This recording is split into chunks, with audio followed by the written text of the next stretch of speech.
Salut à toutes et à tous, bienvenue sur ma chaîne Ciné Série Galaxy, ça me fait plaisir de vous retrouver aujourd'hui pour cette nouvelle vidéo après le top 10 des films 2019, cette fois-ci le flop des films 2019, mais il n'y en aura pas 10, il y en aura 7, je me suis bien débrouillé quand même, j'ai fait beaucoup de tri dans ce que je vais voir, je me renseigne énormément avant, et voilà, au final je n'ai vu que 7 mauvais films, enfin moyens pour la plupart, et 3-4 vraiment très mauvais films, je vous expliquerai tout. Juste avant, j'ai l'habitude de le faire en fin de vidéo, cette fois-ci je vais le faire en début de vidéo pour que cette chaîne grandisse. Il faut que vous en parliez autour de vous. On est actuellement une cinquantaine d'abonnés, quand j'enregistre cette vidéo 53 abonnés. Si vous voulez que cette chaîne grandisse, si vous voulez que je garde la motivation pour faire ces vidéos, parce que comme je vous l'ai expliqué dans le programme de la chaîne 2020, j'ai beaucoup d'ambition pour la chaîne avec plein de rubriques. Honnêtement, parlez-en autour de vous, sur vos comptes Facebook, sur vos Twitter, Instagram, etc. Voilà. Si chaque personne en parle à une ou deux autres personnes, on étendra très vite le nombre d'abonnés, on s'agrandira et on pourra faire plein de choses super, on pourra faire des lives, on pourra faire plein de choses. Bref, parlez-en autour de vous. Si vous avez une chaîne YouTube et que vous voulez me faire de la publicité, c'est avec une très grande reconnaissance que je ferai de même pour vous. Si vous avez des comptes Facebook, malheureusement je n'en ai pas, j'ai expliqué pourquoi je n'en ai pas. Peut-être je réessayerai d'en avoir un. Mais si vous avez des comptes Facebook, n'hésitez pas. Voilà, parlez-en autour de vous. Maintenant, on va aborder le flop de cette année 2019 qui vient de passer, parce que c'est quand même ce qui nous intéresse le plus. Bon, ben écoutez, c'est parti, juste après le générique. Sarah, est-ce que tu crois au destin? Tu sais, quand on en aura fini, je te tuerai. Je reviendrai. Allez, on commence ce flop avec les films qui ne font pas partie du flop 5, c'est des bonus. Il y en a deux. Il y a Ma avec Octavia Spencer. C'est une femme un petit peu, pas très âgée, mais d'un certain âge, qui, quand elle était jeune, elle s'est fait humilier et tout. Aujourd'hui, elle est un petit peu has-been et elle essaie de se prendre pour une jeune. Et du coup, il va s'avérer que c'est une psychopathe parce que les jeunes, au final, ils vont se moquer un petit peu d'elle. Et elle, en fait, c'est une véritable psychopathe qui essaye de revivre son enfance en persécutant les enfants, adolescents maintenant, des adultes qui étaient adolescents à l'époque et qui l'ont humiliée. Alors, ce film, c'est Malaise TV parce que, honnêtement, j'aime bien Octavia Spencer, mais la voir danser au milieu des jeunes, essayer d'adopter le langage des jeunes, franchement, c'est le malaise, quoi. C'est ridicule. On dit que le ridicule ne tue pas, mais c'est pas vrai. Le ridicule tue. Et ce film le montre. Honnêtement, j'étais pas bien pendant le film. J'étais là, je me disais, mais je suis pas bien pour cette femme. Je sais que c'est un personnage fictif qui n'existe pas, mais c'est tellement ridicule de la voir se dandiner parmi les jeunes, essayer de boire de l'alcool comme eux. Enfin, c'est une mauvaise idée, ce film. C'est vraiment une mauvaise idée. Maintenant, il y a quand même une petite trame, on va dire thriller horrifique. C'est classé comme film d'horreur. Bon, il n'y a pas vraiment d'horreur, c'est un drame de psychopathe. C'est un thriller de psychopathe. Voilà. Donc, c'est pas dans le top 5, ça aurait pu y être, mais il y en a d'autres qui sont moins bons. Autre film bonus qui n'est pas dans le top 5, The Operative avec Diane Kruger, parce que quand je vous regarde, je suis en train de regarder la caméra, mais je regarde aussi mon ordinateur, c'est normal si je tourne la tête. Donc The Operative avec Diane Kruger, je pensais que ce serait un thriller du style Homeland, truc d'espionnage qui se passe dans les pays arabes, Palestine, Israël, etc. En fait, c'est d'un ennui mortel, il ne se passe presque rien, mis à part le fait qu'elle soit enfermée dans le coffre d'une voiture pendant 5 minutes. Mais sinon, il se passe rien du tout, c'est plat. C'est pas un mauvais film, c'est juste que c'est un film qui parle sans arrêt et il n'y a pas d'action. Ça nous a été vendu comme un thriller du style, voilà, tous ces films post-Irak, post-Afghanistan, post-11 septembre avec de l'information, de l'espionnage. En fait, il se passe rien, voilà, c'est plat que ça n'en peut plus. Allez, on rentre dans le top 5 et là, un numéro 5, je pense qu'il va vous surprendre pour ceux qui ont aimé. Et pour moi, c'est John Wick Parabellum. Honnêtement, je l'attendais, hein, John Wick Parabellum, après John Wick 1 que j'avais beaucoup aimé, le 2 que j'avais beaucoup moins aimé, mais quand même je l'avais bien aimé, mais le 3 c'est trop, c'est une débauche de violence à tous les niveaux, il n'y a pas de scénario, mais vraiment il n'y en a pas. Vous voyez, dans les Matrix, il y a du scénario, parce que moi je kiffe Keanu Reeves, c'est un acteur que j'aime énormément. Et quand je l'ai vu sur la scène de l'E3 pour présenter Cyberpunk 2077, le jeu, j'étais comme un ouf. Mais là, c'est trop violent, il tue de plein de manières différentes, mais au final, pourquoi? pour s'apercevoir à la fin qu'il va y avoir un 4. Et on n'a pas avancé dans le scénario. Par contre, le film a cartonné au box-office, et donc, tant que ça cartonne, on va faire des suites et des suites et des suites. D'ailleurs, il y a la série The Continental qui va bientôt sortir cette année. Bref, Continental comme l'hôtel dans le film. Bref, il n'y a pas grand-chose à voir au final, parce que si vous enlevez les meurtres, il reste quasiment rien. Alors, il y a quelques scènes quand même qui sont efficaces, notamment une scène avec les chiens entraînés par Holberry, qui est très bien dans le film, il n'y a rien à redire. Mais sinon, c'est plat. Je veux dire, pour voir des mecs se faire tuer à coups de livres, ça m'intéresse pas. Pour voir des mecs se faire tuer de plein de façons différentes, ça ne m'intéresse pas. Moi, je veux un film, certes, où il y a de l'action, voire même peut-être un petit peu de violence, mais où il y a du scénario. Et dans le 1, il y en avait. Là, il n'y en a pas. Il n'y en a pas du tout. Donc, stop. Stop John Wick. Moi, je suis pas sûr d'aller voir le 4. Je vous le dis très clairement, si vous avez aimé, je suis content pour vous. Je sais qu'il y a beaucoup de personnes qui ont aimé parce que le film a cartonné, mais moi, ça m'a fait overdose. Le numéro 4. Alors, le numéro 4, c'est un film, c'est la suite d'un film français, humoristique, comédie. J'avais énormément aimé le premier. Il s'agit, celui-ci, c'est Les Municipaux, Trop c'est trop, avec les Chevaliers du Fiel, réalisé par les Chevaliers du Fiel. Le premier s'appelait Les Municipaux, c'est héros. Alors pourquoi j'aime le film? Déjà parce que ça se passe par chez moi, c'est dans les Pyrénées-Orientales, c'est le littoral, la côte, Port-Vendre, Banyuls, Perpignan, on a éventuellement les alentours, voilà, ça se passe par chez moi. Donc ça sent bon le Roussillon, ça sent bon les Pyrénées-Orientales, et c'est un humour, ce qu'on appelle de l'humour bof. Alors j'aime pas ce terme bof, je trouve que c'est méprisant, je trouve qu'il n'y a pas d'humour inférieur ou supérieur à un autre, il y a de l'humour pour tout type de personnes. Faut pas trop se prendre au sérieux non plus. Et j'aime beaucoup l'humour des Chevaliers du Fiel, que je suis depuis mon adolescence, parce que les Chevaliers du Fiel, ça fait quand même plus de 20 ans, mine de rien, qu'ils sont dans leur carrière humoristique. J'aime beaucoup les Chevaliers du Fiel, j'aime beaucoup les films qu'ils ont fait, Repas de famille, Les Municipaux, donc le premier. Malheureusement, celui-ci, je l'attendais. Je voulais l'aimer, ce film, mais ça tombe à plat. Il n'y a aucune originalité, ça se renouvelle pas, et les seules choses qu'ils apportent, c'est des blagues en dessous de la ceinture, des problèmes de couple. Il y en a un, il veut pas se marier. En gros, c'est un vieux garçon. C'est pareil, j'aime pas cette expression vieux garçon. Je trouve ça méprisant, mais bon. Il y en a un, en gros, il veut pas se marier, mais il y en a une, elle lui fait du rentre-dedans. Finalement, il veut se marier. L'autre, c'est un peu une nymphomane sur les bords. Lui, il arrête pas de courir. Il veut s'enfuir. Bref. L'autre, il a des problèmes de couple. Sa femme, elle le jette à la rue. Bref, c'est pas. Je spoil, hein, parce que je pense pas que vous allez regarder ces films-là. Mais c'est pas intéressant.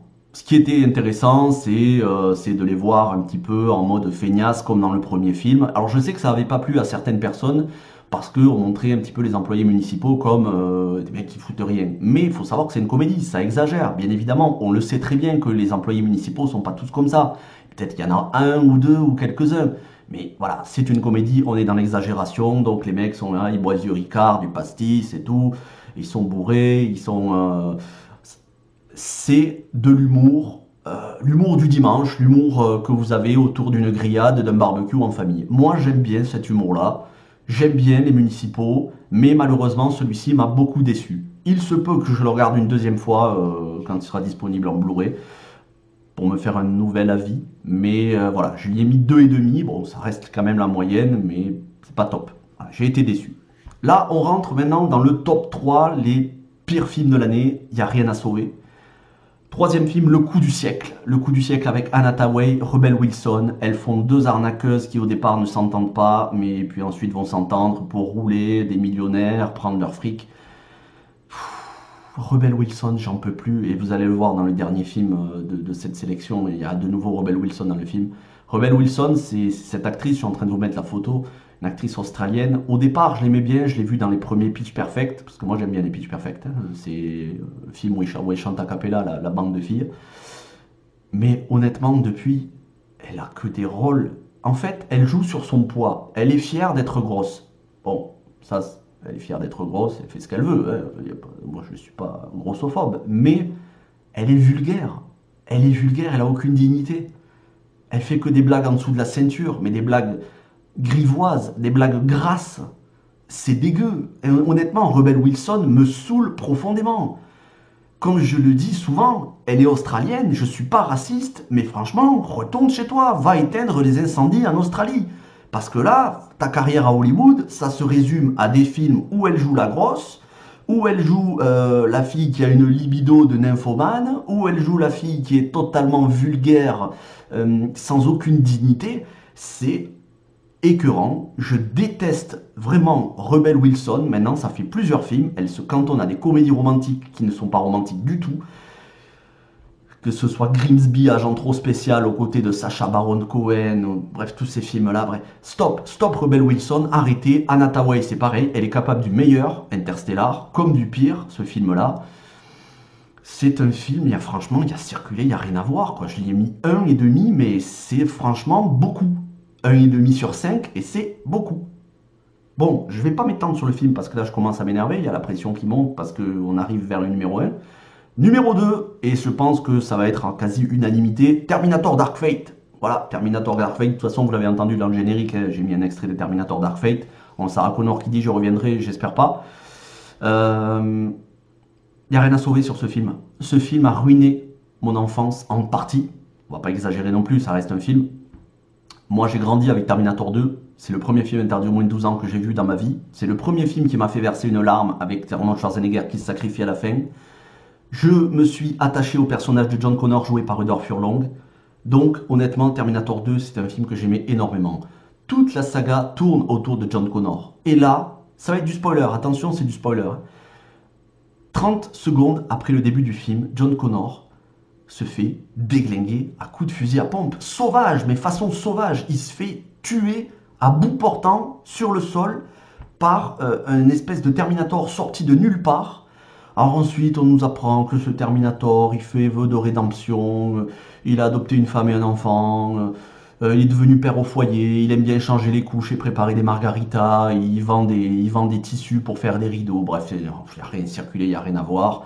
Le message anti-Trump avec les murs anti-mexicains, ça me saoule. Le message pro-mexicain, encore une fois, les Mexicains, c'est des opprimés, ça me saoule. Le message pro-féministe, vous avez vu, on n'a pas besoin des mecs, on est 3 femmes. Terminator, donc la nouvelle qui remplace John Connor, puisqu'il y a une nouvelle qui remplace John Connor. La Terminator envoyée du futur qui est une femme, plus Sarah Connor. En gros, vous avez vu, on est une équipe de femmes, on n'a pas besoin des mecs. D'ailleurs, même Schwarzenegger lui-même dit à la fin du film, cette fois, je ne reviendrai pas. Et j'espère qu'il ne reviendra pas, parce que là, franchement, stop, faut arrêter. La meilleure idée avec la franchise Terminator, ce serait de la confier, pas tout de suite, hein, dans quelques années, parce que là, overdose, mais de la confier à Jason Blum, de nous faire un reboot de Terminator à petit budget, 10 à 20 millions de dollars, comme ça a été le cas pour les Halloween, avec Halloween 2018 de David Gordon Green, un petit budget, sans trop d'effets spéciaux, avec un casting solide, qui soit âpre, comme le tout premier Terminator, voire qui part dans une autre direction.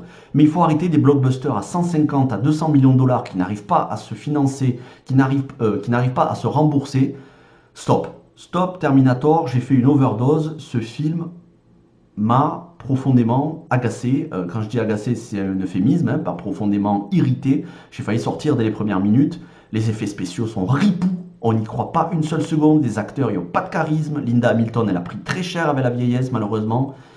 Bref, je ne vais pas m'étendre parce qu'après, je vais rentrer vraiment je vais être méchant, donc j'aime pas être méchant. Je vais passer au premier film. Là, je vais être violent sur le premier film. Il s'agit de Cats.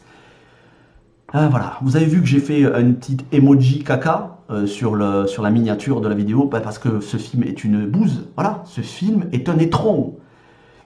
À quel moment, moi c'est ce que je me demande. Déjà, 5 minutes, au bout de 5 minutes, je voulais sortir de la salle. Je vous jure, le film dure 1h51. Au bout de 5 minutes, je regardais ma montre. Et ensuite, toutes les 5 minutes, je regardais ma montre, combien de temps il reste. Et quand vous faites ça pendant 1h30, enfin 2 heures même, c'est long. C'est long quand vous regardez votre montre pendant 2 heures. Ça ne fait que chanter. Mais à la rigueur, si comme dans La La Land ou Star is Born, ça chante, ensuite ça parle, La La Land de Star is Born, que je considère comme des chefs-d'œuvre, 2 de mes films préférés de ces dernières années. Mais moi j'aime les films qui chantent, mais à un moment donné, il faut parler aussi. Là, ça ne fait que chanter. Mais ça chante pour rien dire en fait, c'est des paroles qui ne veulent rien dire. Vous voyez, ils ont traduit Jellicle Cats. Jellicle, c'est un mix entre Jelly et Gentle, Gentle qui veut dire gentil. Ils ont traduit ça par Jolitis, ce qui ne veut absolument rien dire. Donc les jolis petits chats et les jolies petites chattes. Non, je ne vais pas faire de jeu de mots avec les petites chattes. Mais quand même, quand vous avez Rebel Wilson dans le film, qui fait le rôle d'une chatte, en costume, hein, en fourrure de chat, avec un visage humain, qui écarte les jambes pour se gratter l'entrecuisse en faisant miaou, mais c'est pas un miaou de chat comme dans les vidéos de LOLcat, c'est un miaou, voilà, ils disent miaou, et tous les acteurs ponctuent leur phrase par miaou. Stop, stop, je peux plus. Rebel Wilson, pars très loin, va t'enterrer dans le désert, oh, je veux plus te voir. James Corden, c'est pareil, il joue dans le film, il fait une espèce de chat glouton qui fait les poubelles. Retourne animer Carpool Karaoke, ton émission que tu fais avec des stars hollywoodiennes, mais arrête de jouer dans des films, parce que t'es mauvais. Vous êtes mauvais, les acteurs du film. Je regrette que Judi Dench se soit souillée à jouer dans un film comme ça. Judi Dench, c'est M dans les derniers James Bond. Elle joue une chatte, mais qui est énorme en plus, et qui est vieille, qui est tout fripée. En fait, je vais vous dire, non seulement le film est visuellement hideux à gerber, moi, ce que j'ai eu l'impression, c'est d'être face à une expérience d'un savant fou, une expérience contre nature d'un savant fou qui aurait mélangé des hybrides entre chat et humain. Vous voyez? On dirait des costumes de Jiffy de la foire fouille. C'est laid au niveau des effets spéciaux, c'est laid au niveau des décors, c'est laid au niveau des musiques, hormis deux musiques, Memory de Barbara Streisand qu'on connaît parce que Barbara Streisand l'avait chantée, et c'est une chanson de la comédie musicale originale Cats, qui a été diffusée à Broadway, et une nouvelle chanson créée pour le film, chantée par Taylor Swift, qui s'appelle Beautiful Ghost. Bon, en gros, les deux chansons, si on cumule, ça fait 10 minutes. 10 minutes, ça sauve pas un film. Mais Ian McKellen, Gandalf, qui vient dans ce film faire un chat clochard. Non, je peux pas, c'est pas possible. J'avais envie de gerber tellement c'était laid. Et le pire, comment un producteur, il peut se dire, à un moment donné, je vais mettre 95 millions de dollars dans ce film. 95 millions de dollars, 100 millions, c'est quasiment le budget d'un blockbuster. Mais comment tu mets ça, comment tu mets ce budget-là alors qu'il y a plein de petits films indépendants qui n'arrivent pas à trouver un budget et qui sont super intéressants? Pourquoi tu vas mettre 100 millions de dollars là-dedans?